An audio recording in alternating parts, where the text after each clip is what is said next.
बिस्मिल्लाहिर्रहमानिर्रहीम अस्सलाम वालेकुम दोस्तों, आज हम अपने पुदीने के पौधों को ऐसी खाद देने जा रहे हैं जिससे हमारे पुदीने की पत्तियां लश ग्रीन हो जाएंगी। पत्तियां लश ग्रीन होने के साथ साथ हमारे पुदीने की जो ब्रांचें हैं वो भी मज़बूत होंगी। इस खाद में ये भी ख़ासियत है कि आपका पुदीना कीड़े मकोड़ों से भी महफूज रहेगा। इससे पहले कि हम आगे बढ़ें, आपसे हम्बल सी रिक्वेस्ट है कि हमारी वीडियो को लाइक कर दें। अगर आप हमारे चैनल पर नए हैं तो हमारे चैनल को सब्सक्राइब कर लें। खाद देने से पहले पुदीने के बारे में चंद बुनियादी बातें जानना ज़रूरी हैं।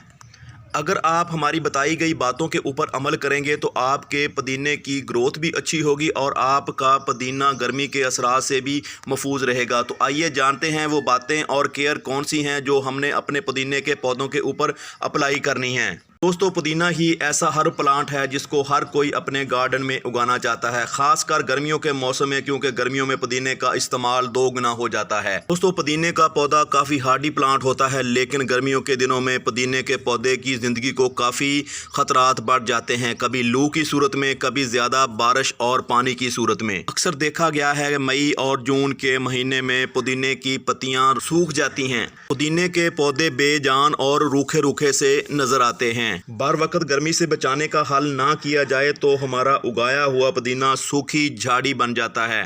सख्त सर्दी और सख्त गर्मी दोनों मौसमों में पुदीने की बका को खतरा होता है। हमारा उगाया हुआ पुदीना अक्सर गर्मियों के दिनों में ही सूखता है। हालांकि दोस्तों, सर्दी के दिनों में पुदीने की पत्तियां अक्सर झड़ जाती हैं, लेकिन पुदीना अपनी जड़ों को मिट्टी में महफूज रखता है। जैसे ही फरवरी आता है, फरवरी में पुदीने की फिर से ग्रोथ शुरू हो जाती है। फरवरी और मार्च 2 ऐसे महीने होते हैं जिसमें पुदीने की ग्रोथ बहुत तेज़ी से होती है। जैसे ही दोस्तों अप्रैल शुरू होता है, पुदीने की सारी रौनकें ख़त्म हो जाती हैं। अप्रैल के महीने में निकलने वाली पत्तियों का साइज़ बहुत ही छोटा रह जाता है। अप्रैल, मई और जून के महीनों में निकलने वाली पत्तियों का कलर भी आपको येलो येलो सा लगता है। अप्रैल, मई और जून के महीने में पड़ने वाली गर्मी के असरात पुदीने की खुशबू के ऊपर भी पड़ते हैं। अप्रैल और मई की सख्त गर्मी की वजह से पुदीने के अंदर खुशबू बहुत कम हो जाती है। इन सारी परेशानियों के बावजूद कुछ काम ऐसे होते हैं जिनको बर वक्त हम अपने पुदीने के ऊपर अप्लाई कर लें तो आपका पुदीना कभी भी सूखेगा नहीं और पुदीने के अंदर रूखापन नहीं आएगा और आपके पुदीने की ग्रोथ मई जून के महीनों में भी मुसलसल होती रहेगी। गर्मी के सख्त असरात से बचाने के लिए आपने सबसे पहला जो काम करना है वो ये है कि आपने पुदीने के गमले को उठाकर ऐसी जगह पे रखना है यहाँ पे 2 से 3 घंटे की धूप आती हो। अप्रैल, मई, जून के महीनों में गर्मी से बचाने के लिए अपने पुदीने को दिन में 3 दफ़ा पानी दें, भले पानी थोड़ा ही दें। पुदीने को पानी देते वक्त इस बात का ख्याल रखें जो पानी आप पुदीने को दे रहे हैं वो गर्म तो नहीं। अगर आपने ऐसे ही टूटी से या नल से पानी गर्म दे दिया तो आपके पुदीने की जड़ें गर्म पानी की वजह से मुरझा जाएंगी। गर्मी के सख्त असरात से बचाने के लिए पुदीने के ऊपर दिन में 1 दफ़ा पानी का छिड़काव लाजमी करें, जिससे आपका पुदीना काफ़ी ठंडा रहेगा। इस तरह करके भी आप अपने पुदीने को गर्मी के सख्त असरात से बचा सकते हैं।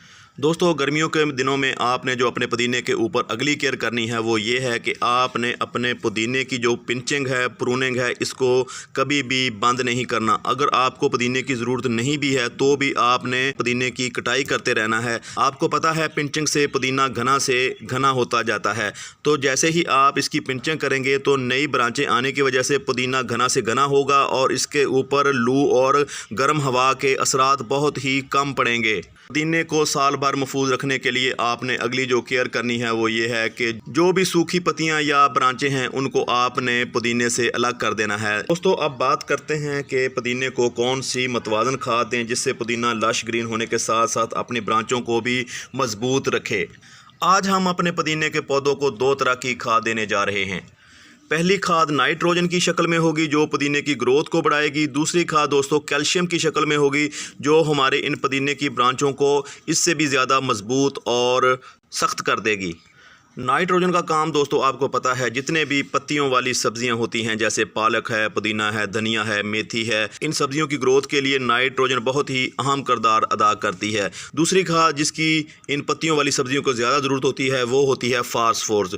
ये दो खादें होती हैं जिनसे पौधे की ग्रोथ भी होती है, पौधे की जड़ें भी मजबूत होती हैं। तीसरी खाद जो हम आज अपने पौधे को देने जा रहे हैं वो है दोस्तों कैल्शियम के रूप में। पौधों को गर्मी से बचाता है और इसके साथ साथ पौधे की जो ब्रांचें होती हैं इसको भी मजबूत रखता है। दोस्तों ये है वो खाद जो हम अपने पुदीने के पौधों को देंगे। इसमें दोस्तों हमने एक मुट्ठी वर्मी कंपोस्ट को हल किया है और एक जो चाक होता है ब्लैक बोर्ड पे लिखने वाला उसको हमने शामिल किया है। दोस्तों गर्मियों के दिनों में एक बात का आपने लाजमी ख्याल रखना है, जो भी आपने खाद देनी है वो लिक्विड फॉर्म में देनी है। आपने ठोस खाद नहीं देनी, क्योंकि ठोस खाद जो होती है वो जल्दी असर नहीं करती, आहिस्ता आहिस्ता रिलीज़ होती है, आहिस्ता आहिस्ता उसका असर होता है।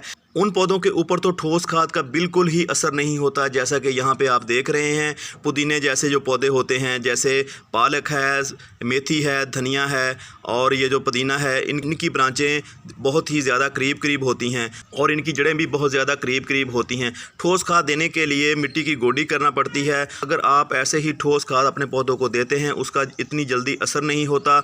ठोस खाद को डीकम्पोज होने के लिए गोडी करना ज़रूरी होती है, तो आप यहाँ पे गोडी नहीं कर सकते क्योंकि पौधों की ब्रांचें बहुत ही करीब हैं और इनकी जड़ें भी एक दूसरे के बहुत ज़्यादा करीब हैं। जैसे ही हम मिट्टी से इसको खरीदेंगे, इसको उखाड़ेंगे तो हमारे पौधे सूख जाएंगे। तो इसलिए आप जो भी खाद अपने पौधों को दें वो लिक्विड फॉर्म में दें। जैसा कि हमने यहाँ पे खाद तैयार कर रखी है, ये है वर्मी कंपोस्ट थोड़ा सा, और इसमें एक ब्लैक बोर्ड के ऊपर लिखने वाला चाक होता है, उसको इसमें हमने हल किया है।